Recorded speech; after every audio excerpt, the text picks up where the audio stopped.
आपका अपना channel India A1 news, जो रखे आपको A1 में। जब भी चुनाव होता है, चाहे लोकसभा का चुनाव हो, चाहे विधानसभा का चुनाव हो, चाहे एमसीडी का चुनाव हो, भारतीय जनता पार्टी चुनाव से पहले एक वादा करती है। कहती है कि जहां झुग्गी है वहीं मकान देंगे। अगर आप देखिए, दिल्ली में हर चुनाव से पहले भारतीय जनता पार्टी ऐसी ऐड निकालती है। भारतीय जनता पार्टी झुग्गियों में जा जाके फॉर्म भरवाती है कि झुग्गी वासियों के जहां फॉर्म भरेंगे और उनको वादा किया जाता है कि जहां पर उनकी झुग्गी है वहीं पर मकान देंगे। एमसीडी के चुनाव से जस्ट पहले प्रधानमंत्री नरेंद्र मोदी जी ने 500 मकान कालका जी में झुग्गी वासियों को दिए और दिल्ली के सभी झुग्गी वासियों को वादा किया, एक फुल पेज न्यूज़पेपर ऐड निकालकर, कि दिल्ली में रहने वाले हर झुग्गी वासी को उनके घर के 5 किलोमीटर के अंदर अंदर हम मकान देंगे। जैसे ही चुनाव खत्म हुआ, जिस मकान के कॉम्प्लेक्स की उन्होंने चाबियां दी थी, उसके बगल की झुग्गियों को तोड़ने का आदेश भारतीय जनता पार्टी की डीडीए ने निकाल दिया। तो चुनाव से पहले कहते हैं कि जहां झुग्गी वहीं मकान, चुनाव के बाद कहते हैं कि हमें झुग्गी वाले पसंद नहीं है, हम झुग्गियां तोड़ डालेंगे, झुग्गी वालों को फुटपाथ पर ले आएंगे या उन्हें 50 किलोमीटर दूर नरेला में फेंक देंगे, जहां पर उनके बच्चों के लिए स्कूल नहीं है, उनके लिए नौकरियां नहीं है, आने जाने के कोई साधन नहीं है। ये पिछले कई सालों से दिल्ली में चल रहा है कि हर बार चुनाव से पहले वादे किए जाते हैं और चुनाव के बाद झुग्गियां तोड़ने का काम शुरू किया जाता है। लेकिन अब एक सिस्टमैटिक तरीके से भारतीय जनता पार्टी द्वारा शासित केंद्र सरकार एक साजिश रच रही है दिल्ली से पूरी तरह से झुग्गियों को साफ करने की। 2 दिन पहले 9 नवंबर को प्रधानमंत्री कार्यालय में एक मीटिंग हुई। इस मीटिंग को प्रधानमंत्री जी के सलाहकार तरुण कपूर जी ने लिया। इस मीटिंग में दिल्ली की सारी लैंड ओनिंग एजेंसीज को बुलाया गया, जिसमें एमसीडी, डीडीए, रेलवेज, एलएनडी और सबके अधिकारियों को बुलाया गया और उनको सख्त आदेश दिए गए हैं कि दिल्ली में से पूरी तरह से झुग्गियों को साफ करना है। किसी भी जमीन पर झुग्गी खड़ी नहीं रहेगी, झुग्गी वालों को पूरी तरह से साफ कर देना है। यह हम पिछले कई महीनों से देख रहे हैं कि जहां जहां केंद्र सरकार की जमीन है वहां पे एक एक करके झुग्गियों को हटाया जा रहा है। नवंबर के ही महीने में डीपीएस मथुरा रोड के जस्ट पीछे सुंदर नर्सरी की झुग्गियों को ग्रैप के दौरान एक खास आदेश देके केंद्र सरकार की एलएनडीओ ने डिमोलिश किया। ग्रैप के दौरान डेमोलिशन अलाउड भी नहीं था, लेकिन वो एक खास परमिशन लेके आके उन्होंने उन झुग्गियों को तोड़ा। आखिरकार ये झुग्गियां तोड़ने का प्लान क्यों बन रहा है? ये झुग्गियां तोड़ने की साजिश क्यों हो रही है? क्योंकि प्रधानमंत्री नरेंद्र मोदी जी दिल्ली में झुग्गियां नहीं चाहते हैं। जब विदेश से अलग अलग उनके दोस्त आते हैं, जैसे जो बाइडेन जी आए थे, जब G20 के नेता आए थे, तो उनको शर्म आती है कि दिल्ली में झुग्गियां हैं और दिल्ली में झुग्गी वासी हैं। जब G20 का समिट हुआ था तो दिल्ली की झुग्गियों को इस तरह से हरे कपड़े से छुपाया गया था। कई सारी दिल्ली की ऐसी झुग्गियां थीं जिनको विदेश से आने वाले नेताओं की नजर से छुपाने के लिए ऐसे हरे कपड़े लगाए गए थे। प्रधानमंत्री नरेंद्र मोदी जी को झुग्गी वाले पसंद नहीं हैं, उन्हें झुग्गियां पसंद नहीं है और वो दिल्ली से पूरी तरह से अब इन झुग्गियों को साफ करने का प्लान बना रहे हैं। लेकिन जब तक दिल्ली में अरविंद केजरीवाल की सरकार है, जब तक दिल्ली में आम आदमी पार्टी है, हम दिल्ली के हर झुग्गीवासी के अधिकार के लिए लड़ते रहेंगे। जब तक अरविंद केजरीवाल हैं, चाहे हमें कोर्ट जाना पड़े, चाहे हमें सड़क पर जाना पड़े, चाहे हमें संसद तक जाना पड़े, लेकिन हम दिल्ली में एक भी झुग्गी को तोड़ने नहीं देंगे। हम अपना एड़ी चोटी का जोर लगा देंगे कि भारतीय जनता पार्टी शासित केंद्र सरकार इन झुग्गी वालों को इतनी ठिठुरती हुई ठंड में सड़क पर ना लेके आए, उनके घर ना उजाड़े। नमस्कार दोस्तों, अक्सर जितने भी बड़े शहर हैं, चाहे वो बॉम्बे हो, दिल्ली हो, कलकत्ता हो, सब में अलग अलग जगहों पे जे क्लस्टर्स हैं और जे क्लस्टर्स समाज की सच्चाई है। उन जे क्लस्टर्स में कौन लोग रहते हैं? जो भी अपर मिडिल क्लास लोग हैं। आपके घर में सफाई करने वाली मेड, आपके बच्चों को पालने वाली आया, आपके घर का ड्राइवर, आपके कपड़े प्रेस करने वाला धोबी, ये सभी लोग, आपका चौकीदार, आपका सब्जी वाला, आपका फल वाला, सब लोग ये आसपास के झुग्गी क्लस्टर्स पे रहते हैं।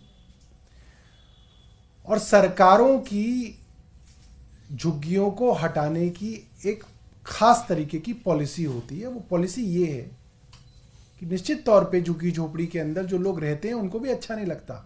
जब आपको देखना अच्छा नहीं लगता तो उनको रहना भी बिल्कुल अच्छा नहीं लगता है। तो पॉलिसी ये है कि जहां पे भी झुग्गी झोपड़ी क्लस्टर है, वहां पे जो वहां की लैंड ओनिंग एजेंसी है वो वहीं पे उनके लिए इन सीटू डेवलपमेंट करेगी। उनके लिए वहीं पे छोटे छोटे फ्लैट बना के उनको दिए जाएंगे, जो कि देश के कई इलाकों में हुआ है, दुनिया भर में होता रहा है। पॉलिसी क्या है?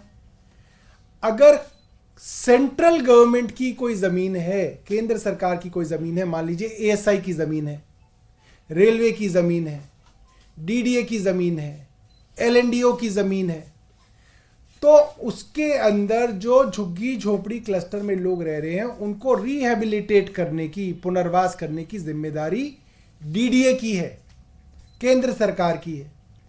अगर दिल्ली सरकार की जमीन है तो उसमें पुनर्वास करने की जिम्मेदारी डूसिब की है, दिल्ली सरकार की है। पिछले 1.5-2 साल में अगर आप देखें कि कौन सी झुग्गी झोपड़ियां तोड़ी जा रही हैं, तो ज्यादातर झुग्गी झोपड़ियां केंद्र सरकार की जमीनों पर बसे हुए लोगों को उजाड़ा जा रहा है, भरी सर्दी में उजाड़ा जा रहा है।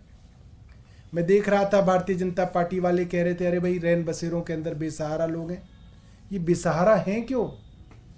क्योंकि आपने पिछले कुछ सालों में लाखों लोगों को बेघर कर दिया।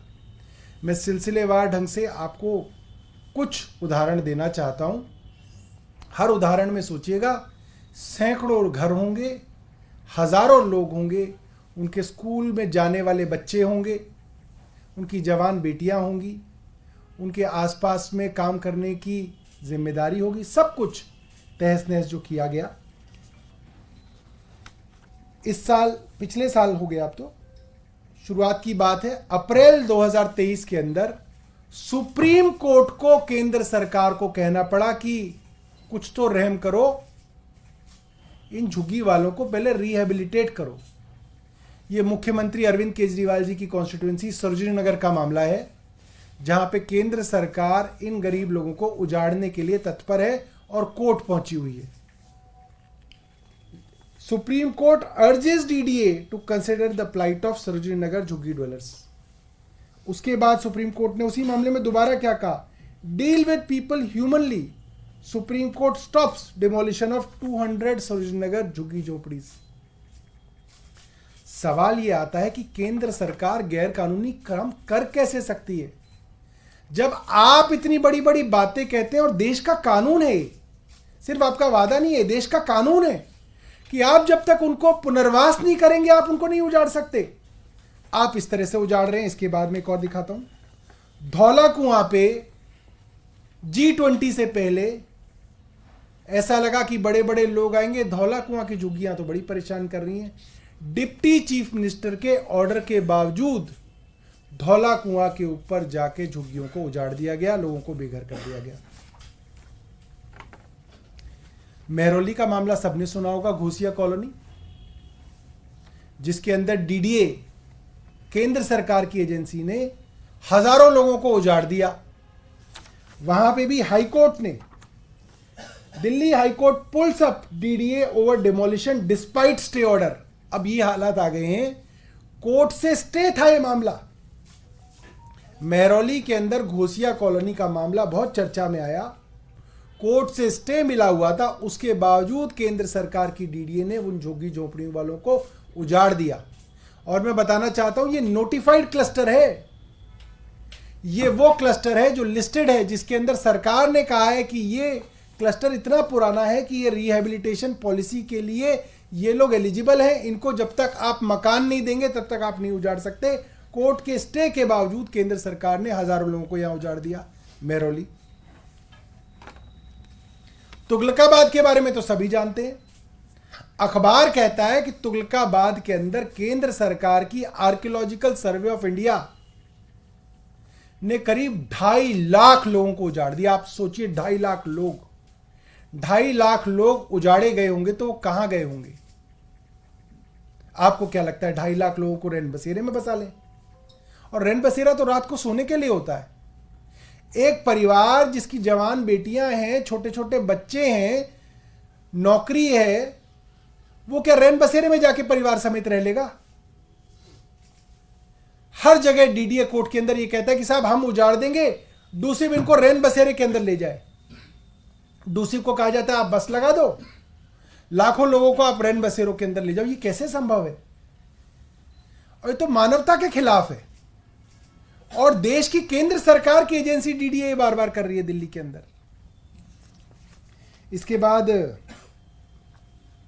सुंदर नगरी नर्सरी के पीछे तो पूरी बेईमानी के साथ, मैं आधिकारिक तौर पे कह रहा हूं, एज ए यूडी मिनिस्टर कह रहा हूं, ये बात आधिकारिक तौर पे कह रहा हूं, पूरी बेईमानी और धोखेबाजी करके सुंदर नगरी के पास के क्लस्टर को उजाड़ा गया। ऊपर से दबाव था, अधिकारियों और वकीलों की मिलीभगत से काम किया गया।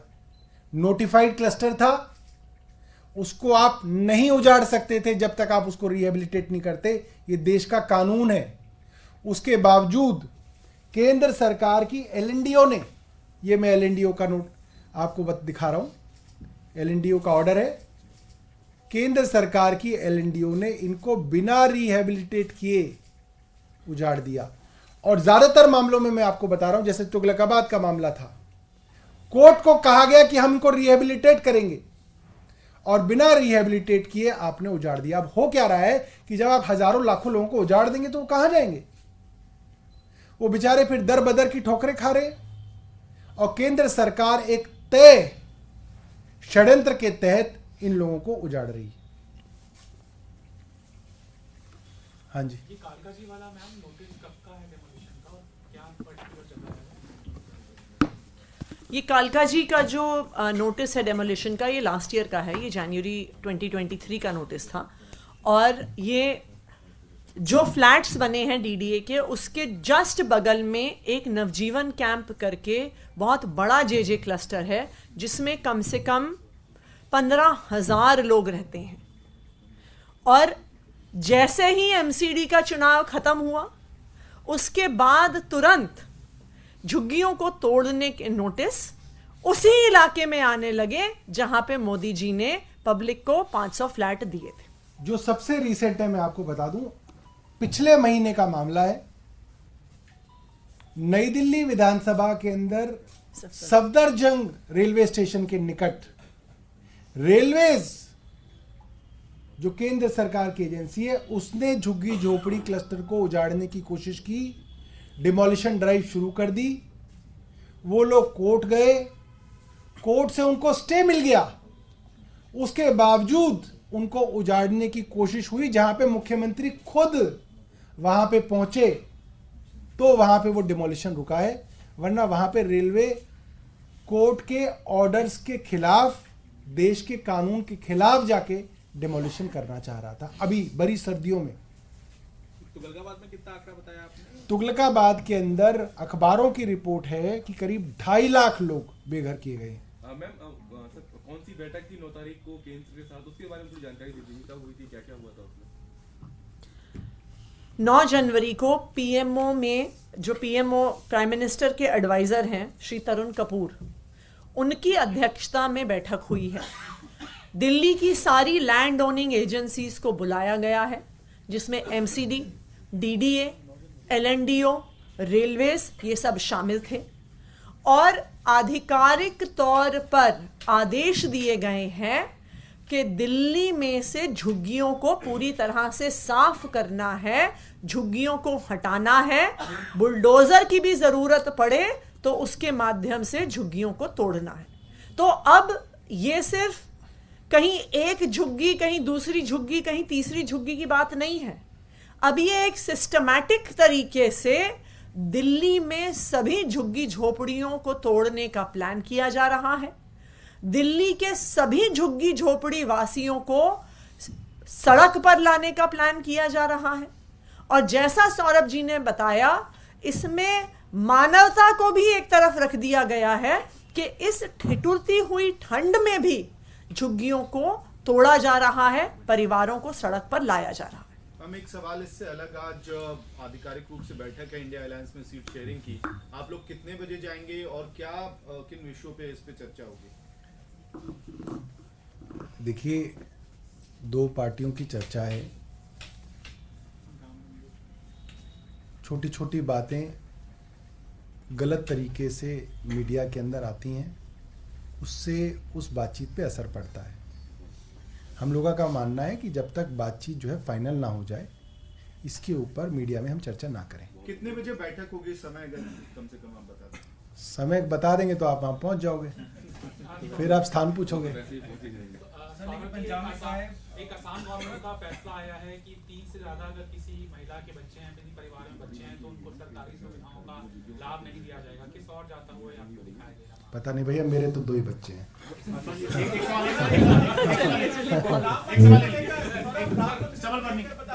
तो मुझे तो आसाम में कुछ मिल ही जाएगा। मैं आपको अलग से बाइट दूं। सर, रिपब्लिक डे टेबलॉइड जो 25 में मंजूर हुआ है।